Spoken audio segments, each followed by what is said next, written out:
Hola, yo soy Horacio Pérez y esto es Investigando la Investigación, un podcast donde investigamos cómo investigan los investigadores, tanto en la academia, industria, independientes.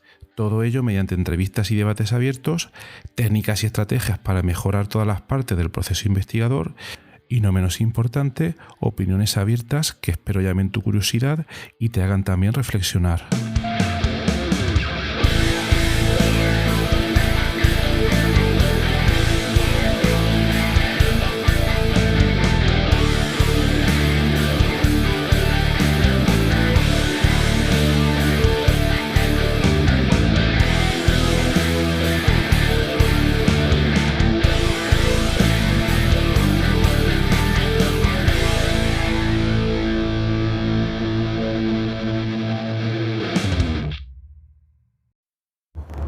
Hola, hoy es viernes 29 de abril de 2022 y hoy te traigo un episodio donde te voy a hablar de una aplicación muy interesante para la toma de notas. Te habrás dado cuenta de que hay un poco de sonido de fondo, eso se debe porque ahora mismo estoy grabando desde el coche, pero bueno, no te preocupes que está todo planteado de una manera bastante segura. Y para los que seáis nuevos y no lo conozcáis, pues tengo un episodio anterior, no me acuerdo ahora mismo del número, pero es un episodio que se llama ¿Cómo grabo este podcast? Y ahí te explico cómo lo hago, ¿vale? Así que no te preocupes que no pasa nada.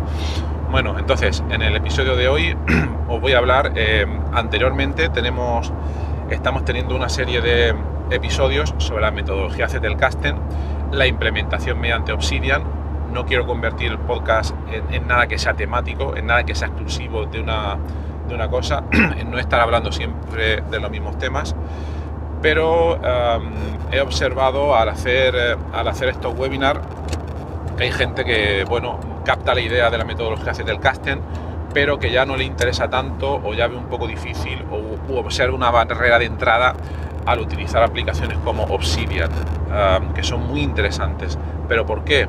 Porque suponen una introducción de nuevos conceptos tanto a nivel de interfaz de usuario como a nivel de aplicación. No es una aplicación con un formato, digamos, normal o regular como respecto a otras aplicaciones que se suelen utilizar bastante más, como pueda ser, por ejemplo, Microsoft Word o aplicaciones de este tipo. Entonces digamos que una barrera de entrada.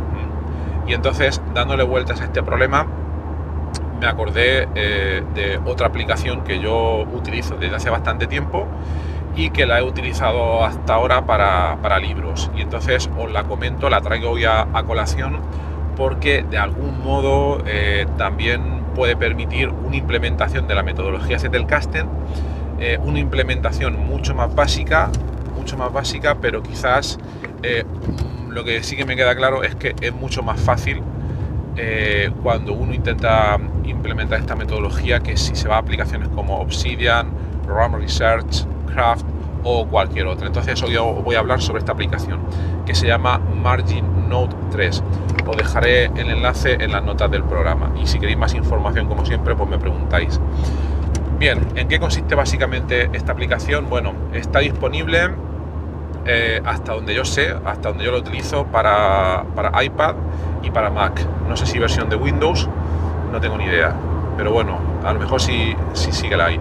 Es una aplicación que está desarrollada en mente para, bueno, mejor dicho, yo la empecé a utilizar para trabajar con libros, ¿vale? Es decir, me estoy leyendo un libro y quiero tomar notas, y entonces cuando yo lo hacía hace unos años con aplicaciones como Kindle o Apple Books o aplicaciones de este tipo, pues lo que te permiten es bueno, hacer un subrayado de algunas partes, añadir alguna nota a esos subrayados y ya está, ¿vale?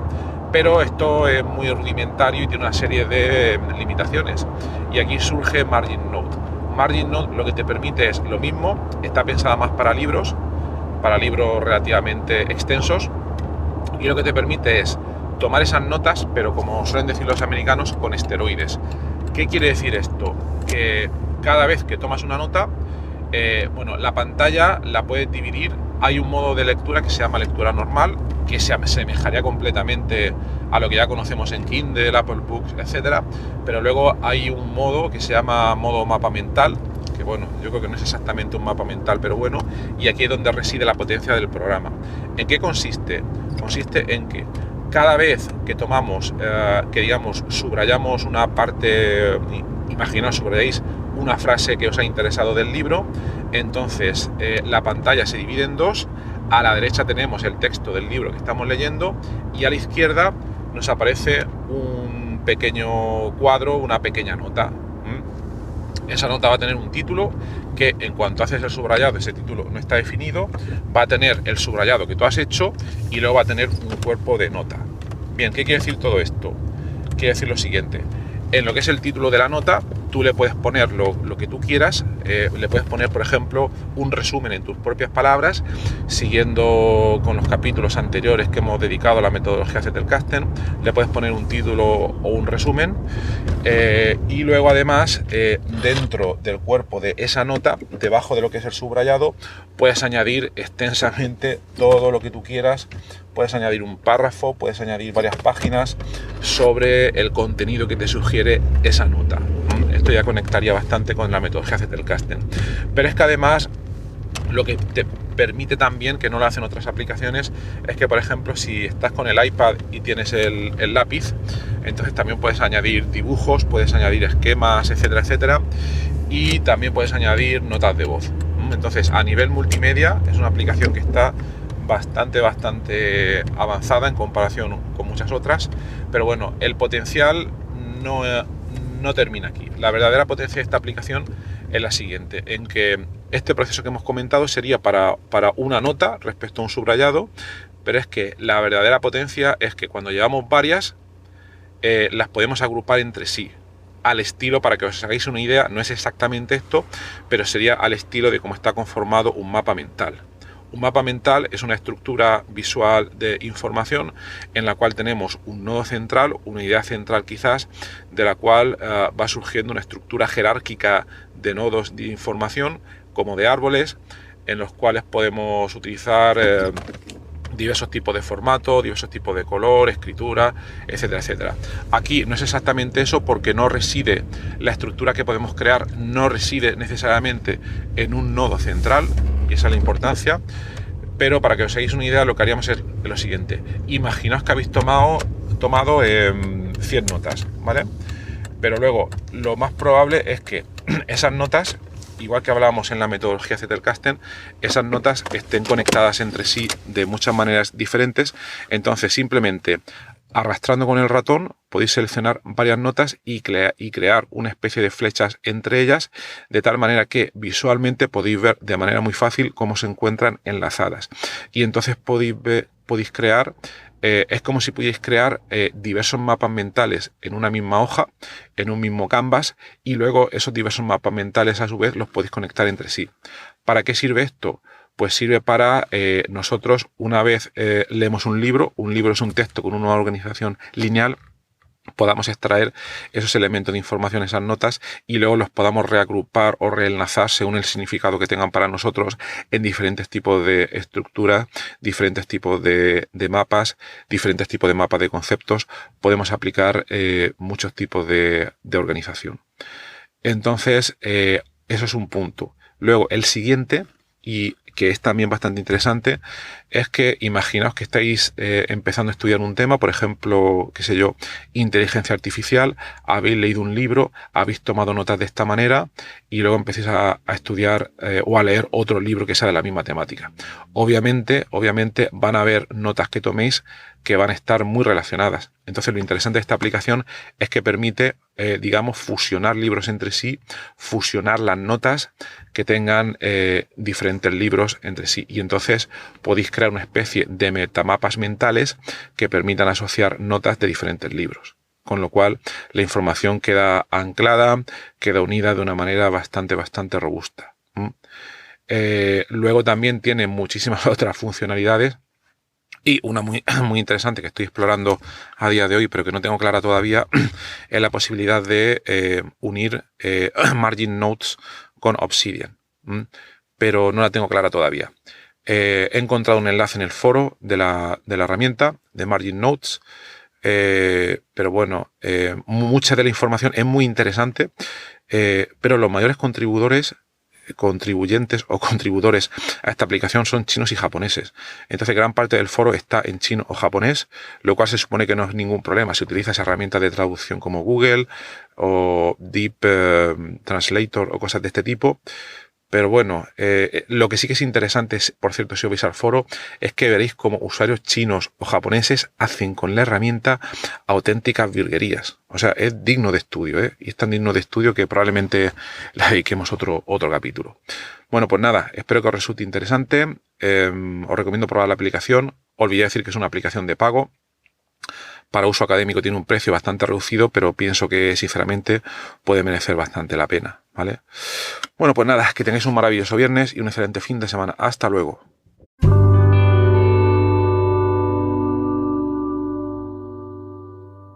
Muchísimas gracias por haber escuchado hoy este episodio del podcast Investigando la Investigación, y también sobre todo gracias por haber llegado hasta aquí, porque esto ya es el final del episodio del podcast. Si ya conoces el podcast y me conoces a mí, pues esta parte ya te la puedes saltar, pero si acabas de llegar al podcast y quieres saber un poco más sobre él, te recomiendo que te quedes solo un momento. En primer lugar, te voy a comentar quién soy y a qué me dedico. Mi nombre es Horacio Emilio Pérez Sánchez, a veces lo abrevio como Horacio Pérez, y soy de formación químico computacional. Actualmente estoy contratado en la Universidad Católica de Murcia, UCAM, donde me dedico a tareas de investigación. Soy actualmente el investigador principal del grupo de investigación en bioinformática estructural y computación de altas prestaciones, donde nos dedicamos a desarrollar métodos avanzados de descubrimiento de fármacos, a implementarlos en supercomputadores debido a la gran cantidad de cálculos que estos tienen que realizar, y además proporcionamos acceso a dichos métodos a través de servidores web o a través de otro tipo de herramientas bioinformáticas. Al mismo tiempo, aplicamos dichos métodos a problemas relevantes dentro del descubrimiento de nuevos fármacos, y los compuestos que descubrimos los patentamos y los licenciamos a diversas empresas. También soy docente en diversos grados en la UCAM, como puede ser el grado en farmacia, el grado en ingeniería informática y el grado en medicina.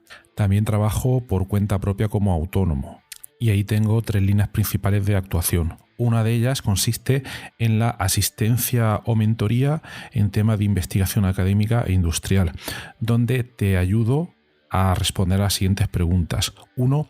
¿Cómo conseguir que tus artículos científicos sean aceptados en revistas de alto impacto? 2. ¿Cómo conseguir que tus proyectos de investigación obtengan financiación en convocatorias competitivas nacionales e internacionales? 3. ¿Cómo gestionar eficientemente tus proyectos de investigación actuales para conseguir los objetivos propuestos? Y 4. ¿Cómo incrementar tu productividad como investigador y disminuir tu estrés? También ofrezco servicios de asistencia en bioinformática estructural respondiendo a las siguientes preguntas. 1. ¿Cómo descubrir compuestos bioactivos en diversos contextos, tanto farmacológicos, nutracéuticos o agrícolas, etc.? 2. ¿Cómo proponer y validar modelos moleculares para sistemas biológicos? 3. ¿Cómo acelerar drásticamente la ejecución de cálculos complejos y costosos? Y 4. ¿Cómo permitir que usuarios con conocimientos informáticos mínimos puedan acceder y sacar rendimiento fácilmente a herramientas científicas complejas? Y por último, también me dedico al desarrollo de diversas herramientas de software para temas de productividad, los cuales iré informando durante los diversos episodios de este podcast. En cuanto al podcast, como os podéis hacer quizás una idea si habéis llegado hasta aquí y habéis escuchado alguno de los episodios, mi intención e interés es divulgar la investigación que se hace en muy diferentes contextos, tanto a nivel académico como a nivel industrial, porque el tema de divulgación académica e industrial pienso que no se le da la suficiente importancia, y también el trabajo que realizan investigadores autónomos y diversos colectivos. Además, doy especial hincapié en el tema de la bioinformática estructural a la hora de divulgar también la investigación que realizamos en nuestro grupo. Por otra parte, también tratamos temas de productividad y todo tipo de herramientas que nos puedan ayudar a mejorar todos los procesos necesarios para poder realizar una investigación en condiciones y con un rendimiento adecuado. Si escucháis el primer episodio del podcast, que es en realidad el tráiler, ahí tenéis algunos detalles más, pero bueno, esa sería la idea principal. Por último, también quisiera mencionar que tenemos una comunidad de Discord organizada en torno al podcast. En la mayoría de las notas del programa, de los episodios, tienen los detalles para acceder a esta comunidad. Y es muy interesante porque ahora mismo tenemos unos 100 y pico de usuarios, de oyentes que se conectan a la comunidad de Discord, y de ahí surgen diferentes conversaciones. Y por ejemplo, algunos episodios, como digo de memoria, el de ciencia de datos, el de la investigación en ciencia de datos, es uno de los que surgió ahí, pero también ha servido para que oyentes hayan realizado dentro de esta comunidad de Discord nuevos contactos a la hora de exponer intereses similares en temas tanto de investigación como de productividad y de diversos países de habla hispana. También me gustaría decirte que si te ha gustado el podcast, te agradecería muchísimo si lo pudieras sugerir a amigos, contactos que pienses les pueda llegar a interesar, o compartir a través de múltiples plataformas, ya sean las redes sociales, mensajería, WhatsApp, Telegram, Discord, etcétera, emails o cualquier otro medio. Asimismo, también ayuda mucho si en las diferentes plataformas donde se puede escuchar el podcast, como Spotify, Apple Podcasts, iVoox, etcétera, nos puede dar ahí 4 estrellas, 5 estrellas, etcétera, lo que tú veas necesario. Pues todo esto al final ayuda a que el podcast llegue a más gente. Y por último, si quieres ayudar a esta idea, si quieres ayudar al podcast económicamente, te agradecería te suscribieras a la versión premium del podcast.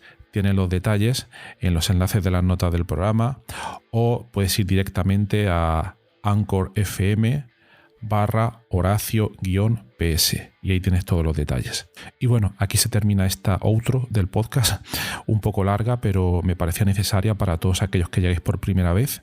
Y nada, de verdad, muchísimas gracias por escucharme y espero que os interesen los temas y que todo este contenido pueda ser beneficioso para todos los que lo escucháis. Muchas gracias y hasta otro episodio.